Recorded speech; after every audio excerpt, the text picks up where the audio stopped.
If you've watched some of my previous videos, you'll know I've got a bit of a soft spot for progressive rock. Now, I should probably clarify that statement. I'm still, first and foremost, a jazz fan. My record collection is full of Blue Note, Prestige, Impulse, and the usual suspects from the 1960s and 1970s. But one of the things I love about jazz is the sense of exploration. Musicians stretching out, experimenting with rhythm and harmony, and seeing just how far they can take an idea. And that's precisely why I've always found myself drawn towards certain progressive rock. A while ago, I made a video called "Can a Jazz Fan Love Prog Rock?" and rather pleasingly, you guys seem to enjoy it. I think a lot of you enjoyed hearing a jazz fan's perspective on progressive rock, and quite a few of you gave me some excellent recommendations in the comments, so I thought it was time to revisit the subject. I've picked another 5 albums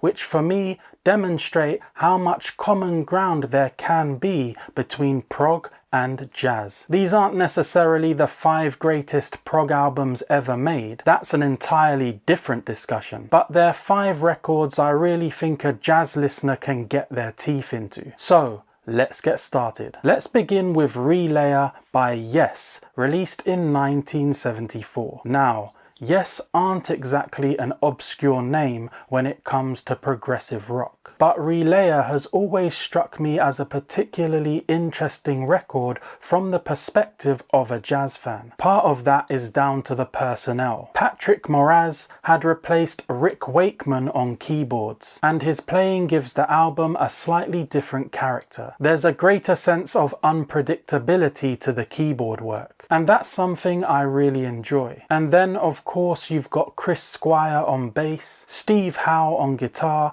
and Alan White on drums. This is a band that could play. My favourite track is Sound Chaser, and this is where the jazz connection really comes into focus for me. It's fast, it's restless, and it's constantly changing direction, rather than simply establishing a groove and staying with it. The musicians seem to be challenging one another through the piece. There are sudden shifts, dense instrumental passages, and moments where individual players seem to be given the opportunity to step forward and make their presence felt. And that's something I recognize from jazz. Obviously, Yes aren't suddenly becoming a jazz fusion band here. This is unmistakably progressive rock, but the attitude is familiar. There's that willingness to make the music difficult, to put unusual ideas in front of the listener and trust that they'll keep up. And I think that's one of the reasons Relayer works so well for me. If you're enjoying the video so far, remember to give it a like,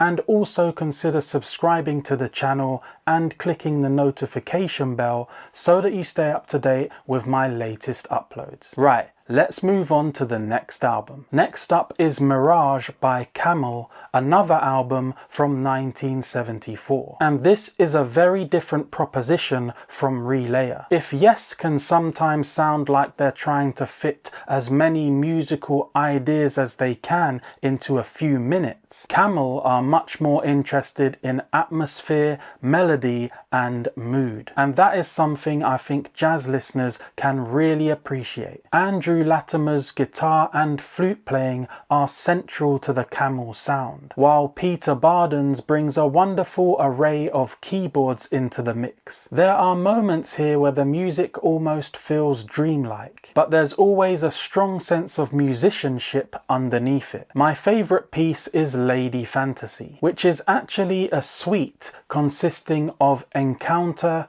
Smiles for You, and Lady Fantasy. I love the way this piece develops. It doesn't feel as though Camel are simply throwing sections together because they're making a progressive album. There's a genuine sense of musical narrative, and Latimer's guitar playing is a big part of that. There's a warmth to his tone that I find particularly appealing as a jazz listener. It's expressive without constantly demanding attention, and he has a wonderful feel for melody. That's something I think can sometimes get lost when people talk about progressive rock. We tend to focus on complexity, odd time signatures, lengthy compositions, virtuoso playing, and so on. But Mirage reminds us that prog can also be about atmosphere and expression. Lady Fantasy gives you all of that. Quieter passages, stronger rhythmic sections, melodic themes, and some lovely guitar work, all held together as one extended piece. And if you're coming to prog from jazz,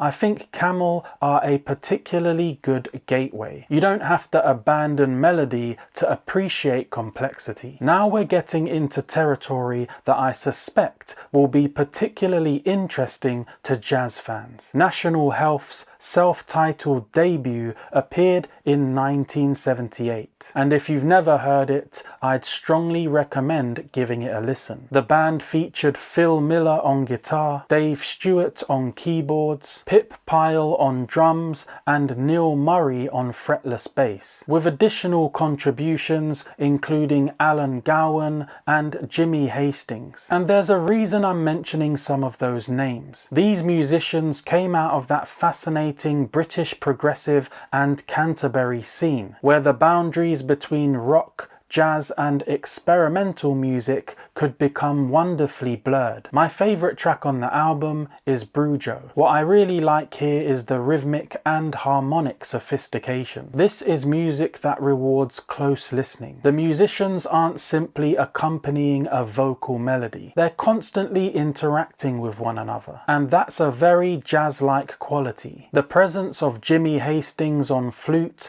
clarinet and bass clarinet adds an interesting colour too. Those woodwind sounds immediately take the music somewhere beyond what you might expect from a conventional rock band. Then you've got Pip Pyle on drums, and this is another reason why I think jazz fans should investigate National Health. There's an electricity to the rhythm that makes the music feel alive. It's not just about keeping time, and that's an important distinction. One of the things I really like in jazz is hearing drummers who seem to be having a conversation with the rest of the band. They weren't simply marking the beat, they were helping to shape the music. I hear something similar in National Health. This is perhaps the most obvious recommendation on my list for anyone who likes jazz rock, fusion, or the more adventurous side of 1970s jazz. But even if you're not familiar with the Canterbury scene, National Health is well worth investigating. Let's go back a little further now to 1969. Valentyne Suite by Colosseum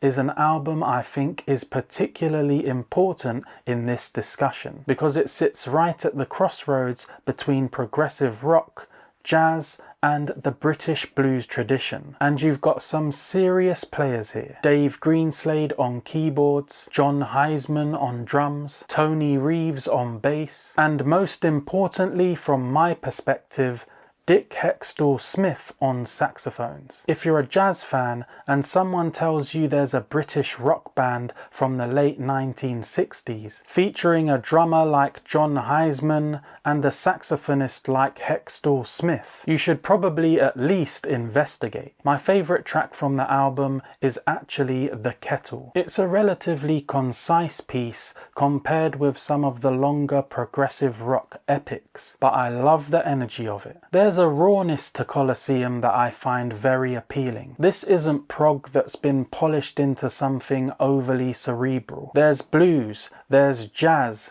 there's rock, and there's a real sense that these musicians are enjoying the physical act of playing together. And John Heisman is a huge part of that. His drumming has tremendous force, but there's also a sophistication to it. That's something you'll often find with musicians who have a background in jazz. Even when they're playing rock, they're listening differently. And then of course there's Hextall-Smith. The saxophone gives Colosseum a sound that immediately distinguishes them from many of their contemporaries. For a jazz listener, that makes the music feel much more familiar. In fact, if you find some of the more elaborate prog albums a bit daunting, I'd start here. Valentyne Suite is a reminder that progressive rock didn't just appear from nowhere. It grew out of the blues, jazz, classical music and rock. And Colosseum were one of the groups right there at the crossroads. And finally we come to Gentle Giant and their 1975 album Freehand. This is probably the album on the list where I most often find myself thinking, how on earth did they come up with this? The group, Derek Shulman, Ray Shulman, Kerry Minnear, Gary Green and John Weathers had an extraordinary ability to make complicated music sound completely natural. And my favourite track is the title track, Freehand. What I love about it is the sheer amount of information being thrown at you, without it ever feeling like complexity for complexity's sake. There are intricate vocal arrangements, unusual rhythmic ideas, changes of texture, and some seriously clever instrumental writing. But crucially, there's also humour and personality. And that matters, because sometimes when you hear technically impressive progressive rock, you can admire it without necessarily loving it. You can recognize that the musicians are brilliant while still thinking, yes, but would I put this on again? With Gentle Giant, I absolutely would. And I think jazz fans may recognize something in that balance between composition and improvisational thinking. Even when the music is tightly arranged, there's a feeling that the musicians are constantly aware of one another. Kerry Minnear's keyboard work is particularly interesting to me, but the whole group contributes to this remarkably intricate sound. And that's really the point I keep coming back to with all 5 albums. As a jazz fan, I don't necessarily need progressive rock to sound like jazz. In fact, I'd rather it didn't. What interests me is when progressive rock shares some of the qualities that I love in jazz. Curiosity, adventurous musicianship, unusual harmony, rhythmic complexity, interaction between players, and above all, the feeling that the musicians are trying to take the music somewhere. That's why albums like Relayer, Mirage, National Health, Valentyne Suite, and Freehand continue to appeal to me. They all approach progressive rock from different directions. Relayer gives us intensity and experimentation. Mirage gives us atmosphere and melody. National Health takes us into the intricate world of the Canterbury scene. Colosseum demonstrates the early meeting point between jazz, blues and rock. And Gentle Giant takes musical complexity to an entirely different level. So if you're a jazz fan who's always thought that prog rock probably isn't for you, perhaps give one of these albums a try. And if you're already a prog fan, I'd love to know what you think I've missed. What progressive rock albums would you recommend to someone who loves jazz? Leave your suggestions in the comments. I'm really looking forward to hearing your recommendations. If you want to continue hanging out with me here on the channel, I'll pop a video in the corner for you to click on now. Other than that, I'd like to say thanks for watching, and I'll see you in the next one.